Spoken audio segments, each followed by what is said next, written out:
అనంతరం వారిని తోడ్కొని మిథిలా నగరానికి జనకుడు నిర్వహిస్తున్న యజ్ఞవాటికకు విచ్చేశాడు. జనకుడు వారిని సత్కరించి ఆహ్వానించి సీత ఆవిర్భావ వృత్తాంతాన్ని, శివధనస్సు లభించిన వృత్తాంతాన్ని వివరించి దేవతలు, సిద్ధులు, కింపురుషులు ఎవ్వరూ కూడా ఈ శివధనస్సును విరచలేక ఆసక్తులయ్యారు. శివధనస్సును విరిచిన వారికి మాత్రమే సీతను ఇచ్చి పరిణయం చేయాలని తన ఉద్దేశంగా వివరించి చెప్తాడు.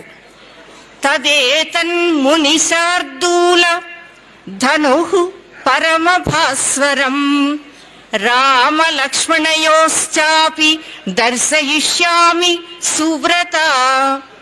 సువ్రత, ఓ విశ్వామిత్ర మహర్షి, అలాంటి మహిమాన్వితమైన శివధనస్సును ఈ రామలక్ష్మణులకు కూడా ఇప్పుడు చూపించగలను అని కొన్ని వేల మంది భటులను ఆజ్ఞాపించగా వారందరూ ఆ శివధనస్సును యజ్ఞవాటికకు తీసుకుని వచ్చి నిలిపారు.